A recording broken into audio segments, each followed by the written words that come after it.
So hi all. So today's topic is neuromuscular transmission. Neuromuscular transmission, as name shows, that a nerve is having synapse on muscle, right? So how the transmission occur between them. But this is not about neuromuscular junction, but nerve to nerve transmission is also following the same process. Okay, so we'll see what are the events happening at ending of nerve and starting of muscle point. How the one message of a nerve is being transmitted to other muscle, right? It can be a nerve also, because a number of messages are transferred via various nerves, various interneurons till brain, and from brain to our periphery organs. So we should know that after all, what happens between how the message is being delivered from one nerve to other nerve, or one nerve to muscle, in form of action potential, we know. Okay, so first of all, to study this, we should know this is a nerve which is a myelinated nerve having synapse on muscle fibers, right? So although it's not touching it, there is a space between. So we'll see what is the space. So let us zoom this point, right? Only this point. Let us zoom it.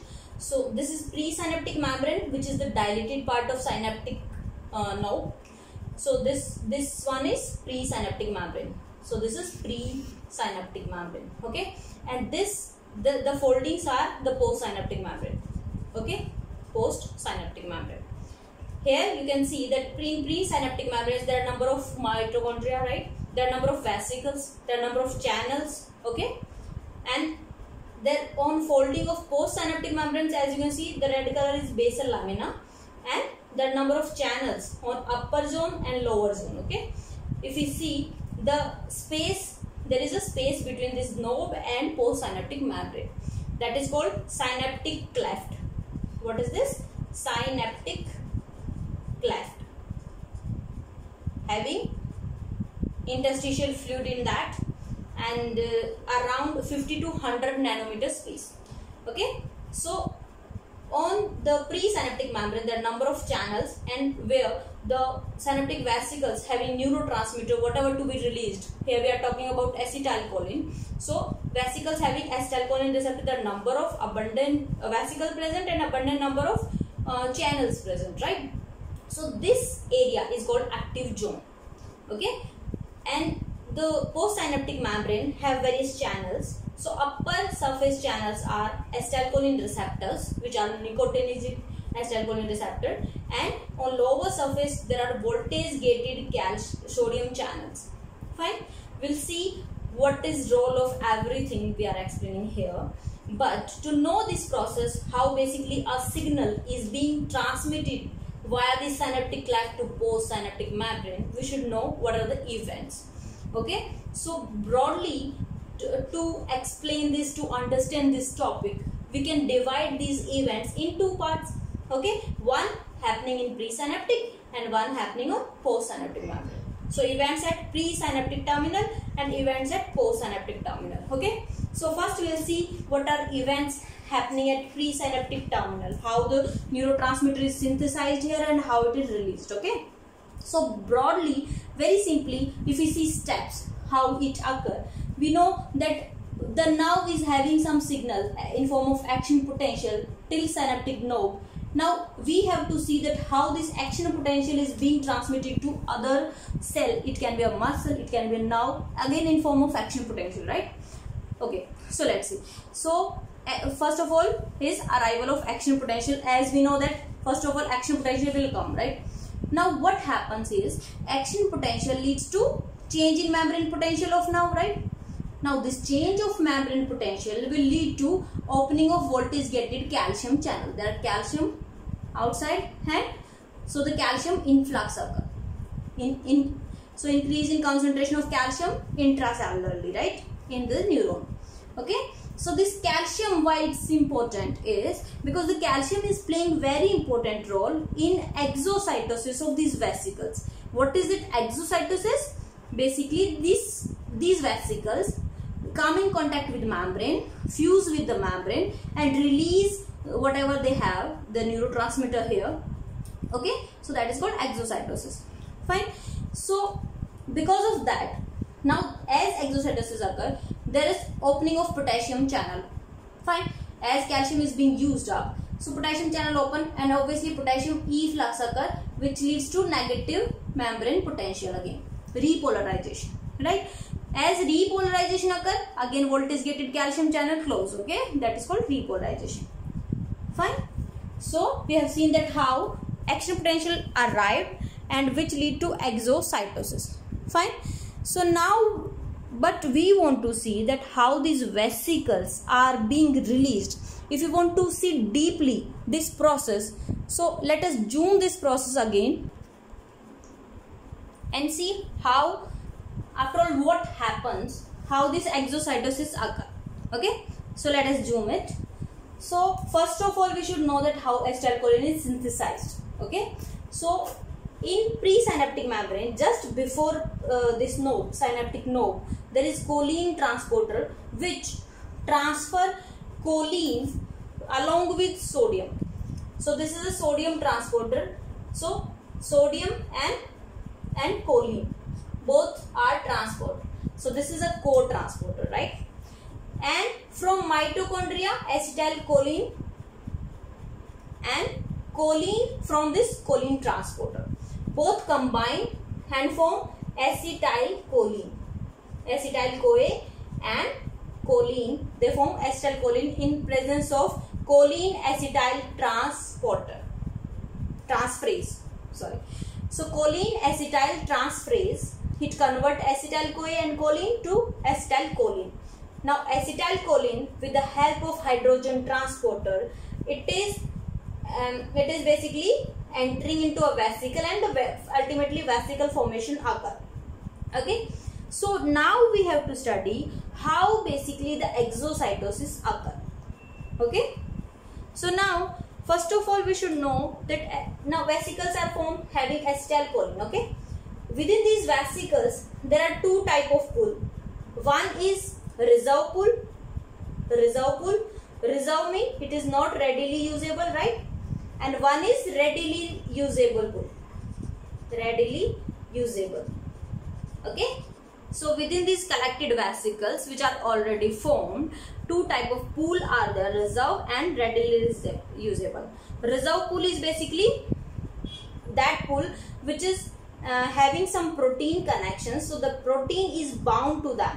Okay, so the protein don't allow them to go toward the membrane, so that's why it's a reserve pool, right? Around 80% of the vesicles are in reserve pool, 20% in readily usable pool. Okay, now how the process occur, let's see. So because of some proteins on membrane, these vesicles come in contact with the presynaptic membrane, that is called docking. Okay, then it touches it just, okay, then it come in closely contact with each other, because the membrane hold the vesicle toward this, the proteins hold the vesicle very much closer to this vesicle, right, this membrane. So only approximation is docking and complete closure is priming. Fine. These here basically some proteins are playing role. We'll see which proteins are playing role here. Then what happens is, again role of calcium comes, and there are calcium channels. So that calcium is playing role for fusion of these vesicles. Now can you see that there is a vesicle which is very much in close contact with the membrane, and now we have to see that how this neurotransmitter shown in green color is coming outside, how it's released. That role is played by calcium. Okay, so basically calcium is helping fusion of these two membrane, vesicle membrane and the presynaptic membrane, and basically the membrane rupture and the neurotransmitter is released. Now how this occur actually, so we should know deeply that how this occur, how basically, if you don't get how proteins are playing role here, just to have a brief idea, let us zoom this also, let us zoom it again. Okay, how now this is presynaptic terminal, presynaptic, okay, and this is postsynaptic. This one is postsynaptic. Okay, postsynaptic one. if we see how this exocytosis occur, so there are some proteins. The complex which is playing role here, that is called snare complex. Snare complex is basically complex of different proteins which are present in presynaptic membrane and postsynaptic membrane. The common name are synaptobrevin, syntaxin, SNAP25. As you can see, this is synaptobrevin, okay, on presynaptic membrane, and syntaxin on postsynaptic, and one more SNAP25 on postsynaptic membrane. Can you see, if they come in close approximation, like here we have seen that this vesicle is in close contact. So if these vesicles come in contact, they twist with each other like this. So this surface and this surface, on both the surface the same arrangement present. So they twist the membrane like this, so that the membrane rupture. Okay. So these membrane, they basically proteins, they form such a complex that they twist so that this in between membrane rupture and the vesicle, the neurotransmitters are released outside. So that is called snare complex. Okay. So we have seen that reserve pool come into readily usable pool. The protein which is holding there detaches. The docking stage come, which is coming in approximation, then close contact with the membrane, and then with help of snare complex they basically make a twist and the neurotransmitter is released in synaptic cleft. Okay. After that, how the cycle occur is, so they are emptied. Okay. Sometimes they don't empty also. Okay. Sometimes some fragment is released and it can be reused. It's not happening that always it empty. Okay. So after all, whatever happens, so the empty vesicle basically, either they have some neurotransmitter. If they have some neurotransmitter, they are reused again, and if they don't have any neurotransmitter, they are empty, then they form an endosome. So what is this? Endosome. They collect and form an endosome. Endosome budding occur, and again empty small vesicles form, which again they have a hydrogen transporter which help in influx of formed acetylcholine into the vesicle, and again the process occur. Okay. So this is like a cycle. So again the vesicles are formed, again vesicles are released, neurotransmitter is released and being used. Now this is all about events at presynaptic terminal, right? Now let us see what happens at postsynaptic terminal, which is not complex. We have seen in action potential that acetylcholine receptors are basically ligand gated ion channel. Ligand gated ion channel. Okay. What that means? That a ligand, which is acetylcholine here, it binds to the channel and leads to opening of the channel. Now as it open, there are various cation having higher concentration in synaptic cleft. Let's show in different color. So there are various cations, for example sodium. Sodium extracellular concentration, there is large concentration of sodium, right? So that sodium influx occur. Okay. Sodium influx occur, so which lead to some end plate potential, right? So if we see a graph and there is a threshold, normally end plate potential don't cross. So there are different end plate potentials. For example, this is RMP, right? Okay. Around 70 millivolt, minus 70, right? So this is end plate potential. So again sodium influx occurred, more and more sodium influx occurred because of the neurotransmitter release. So the end plate potential occur. As this end plate potential reaches a threshold value, then what happens is that threshold, what is that threshold is basically the threshold of voltage gated sodium channel lead to sodium influx, and there are large number of sodium channels that lead to action potential generation. Large number of voltage gated sodium channel leads to action potential. Fine. So that is called action potential.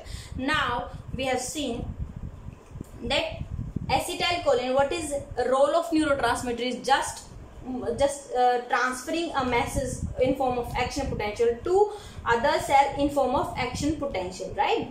So the process is basically acetylcholine bind to the receptor, lead to sodium influx. Here potassium is also going outside, but as we know that extracellularly sodium concentration is very high, so down the concentration gradient sodium influx occur, which lead to opening of voltage gated sodium channel leading to action potential, and obviously that is the goal of neuromuscular transmission. Okay, so there are various diseases which affect these snare complexes, which basically involve neuromuscular transmission, leading to many diseases in which there are various neuropathy occur. Okay, if we can block these channels, so neuromuscular transmitter can be blocked, that help in anesthesia. So so you can see the various implications. As you know, the neuromuscular transmission, the implications, the disease, they will be very easy to all of you. So basically we have summarized that. So neuromuscular transmission from presynaptic to postsynaptic, there is as current action potential arrive, so which leads to calcium channel opening and calcium influx. That calcium is helping fusion of vesicles and exocytosis of these vesicles. Exocytosis of these vesicles in synaptic cleft lead to binding of ligands acetylcholine, and that binding lead to sodium influx, leading to action potential generation. So that's all about neuromuscular junction, neuromuscular transmission, okay, or nerve to nerve transmission. If you have any query, you can comment below. So thanks for watching. Please subscribe my channel. If you have any query, you can mail me also. Happy learning. Thank you.